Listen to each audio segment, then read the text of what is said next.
Mago de la lluvia, es esto, qué tipo que siempre está atento, Charlie Escalante, lo quiero musicalizando mi mañana también, decir que, sí, no, qué fenómeno. Bueno, queríamos hacer una entrevista, estuviste viendo lo que sucede con la situación de la prensa, tuvimos escenas muy tristes este miércoles que tienen que ver con disparos directos a corta distancia contra uno de los trabajadores, colegas de C5N, gas lacrimógeno en la cara de los fotógrafos. Quiero mandarle un abrazo grande a Pablo Grillo, que se sigue recuperando después del intento de homicidio, porque otra carátula no hay respecto a lo que hizo las fuerzas represivas con el fotógrafo Pablo Grillo, cercenamiento a la libertad de expresión, recorte en las pautas oficiales, y todo eso sigue habiendo publicidad oficial, no te preocupes, porque a la derecha a diario le llega, y le llega por mecanismos mucho menos transparentes que los que tenía la Secretaría de Comunicación en su momento, y un ataque constante contra el periodismo. No odiamos lo suficiente a los periodistas, es la frase que le hemos escuchado en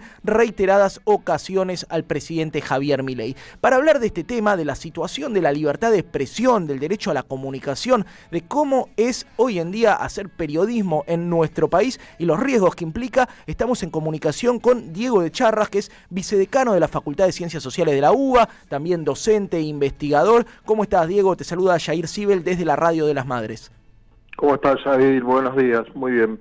Bien, leía un artículo tuyo que sacaste junto con Larisa Quejval en Página 12, incluso antes de los episodios de este miércoles, si no me equivoco, que fue un poco premonitorio, ¿no? Que empieza a marcar la pregunta de ¿hasta cuándo podemos bancar este avasallamiento a la libertad de expresión? Sí, tal cual, efectivamente lo publicamos unos días antes, tomábamos de referencia también otros episodios que veníamos viendo con el impedimento de cobertura en la derecha FES de otra colega y compañera de Página 12, y bueno, una sucesión de agresiones al trabajo periodístico que venimos observando desde la asunción de Javier Milei. Generalmente se suele encuadrar en tres grandes grupos, que es el agravio verbal de parte de funcionarios, trolls y el propio presidente, la agresión física, que involucra desde como señalabas vos, disparos a corta distancia, gases lacrimógenos, e incluso la detención sin ningún tipo de justificación de trabajadores y trabajadoras de prensa, y finalmente las denuncias judiciales en cabeza de funcionarios como Cunio Libarona o del propio presidente contra un conjunto de periodistas y trabajadores y trabajadoras de prensa. Con lo cual, la situación es más que preocupante, y bueno, este miércoles volvimos a ratificar esta pregunta de hasta cuándo debemos soportar este tipo de agresión hacia la prensa, hacia el debate público, donde volvimos a ver agresiones físicas y de hecho incluso detención de militantes que no son periodistas, de militantes que estaban repartiendo panfletos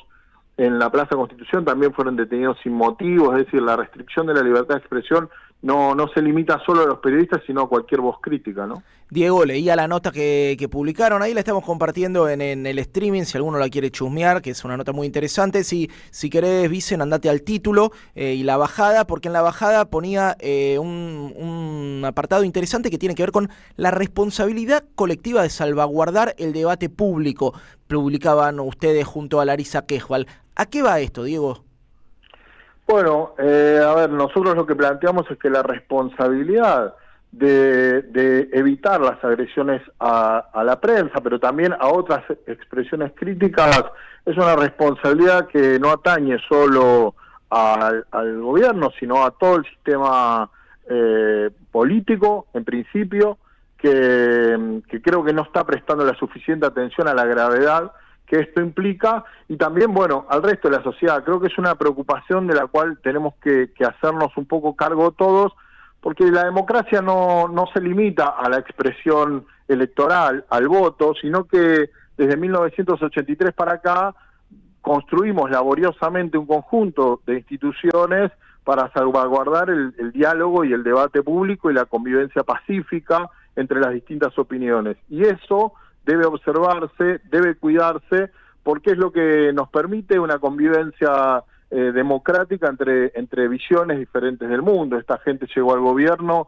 diciendo que defendían el respeto irrestricto del proyecto de vida del otro, basado en el principio de no agresión, y lo que vienen haciendo desde que asumieron es agredir justamente a cada persona o grupo social que piensa diferente que ellos. Citabas en la nota 2 informes que me parecen relevantes, más allá del que elaboraron ustedes desde la Facultad de Ciencias Sociales. Citabas el informe de libertad de expresión de la OEA y citabas el informe de Reporteros Sin Fronteras, los dos con una tónica alarmante, por lo menos de lo que está pasando. Mi pregunta en este sentido es doble: ¿cómo se ve desde afuera lo que está sucediendo en Argentina? Y si puede haber algo de discrecionalidad. Me acuerdo del queremos preguntar, ¿no? Cuando los gobiernos son nacionales y populares, de izquierda, progresista, la libertad de expresión parece más a la orden del día en las críticas internacionales, y cuando pasan cosas como esta parece un poco matizada la crítica. ¿Cómo lo ves vos?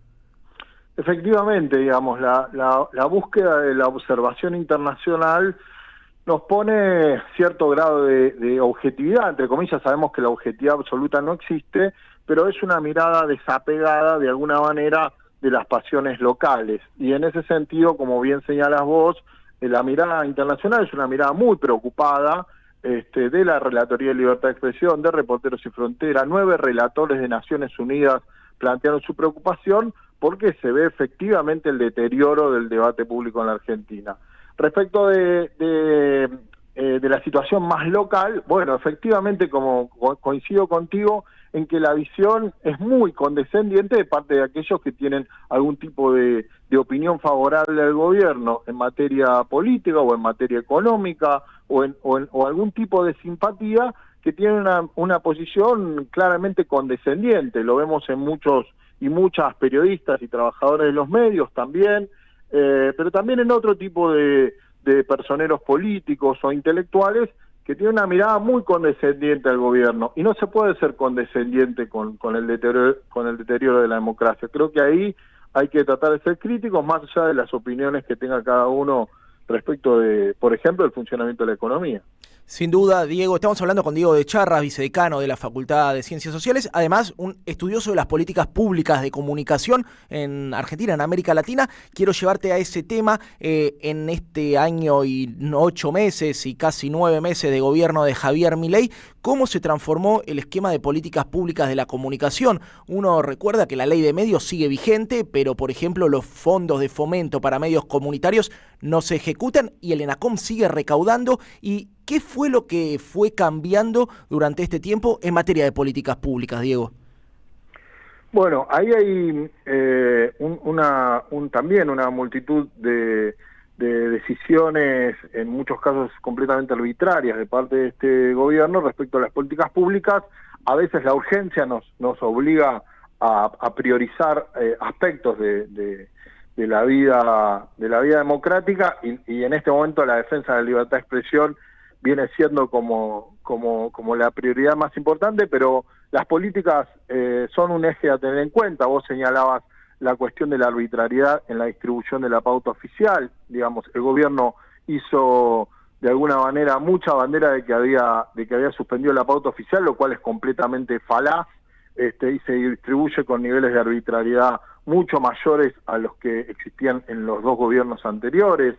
En materia de desregulación, la desregulación, por ejemplo, hacia las políticas satelitales, hacia las políticas de concentración de medios, las vimos prácticamente desde el inicio de este gobierno, y efectivamente, como señalabas, estuvimos acompañando a los medios comunitarios en la puerta de ENACOM, creo que fue la semana pasada, en un reclamo porque se abonen los fondos de fomento que están regulados por ley, en una ley que sigue vigente, donde el gobierno recauda esos fondos y no los distribuye. Algo muy similar a lo que está haciendo con el servicio universal, que es un aporte de los medios de las empresas de telecomunicaciones para lo que antiguamente era un fondo fiduciario, el servicio universal. El fondo desapareció, pero los fondos se siguen recabando y no está claro el destino que le está dando el gobierno, ¿no?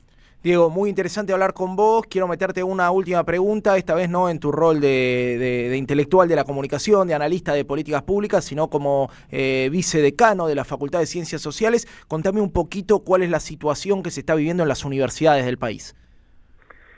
Bueno, la situación es muy grave.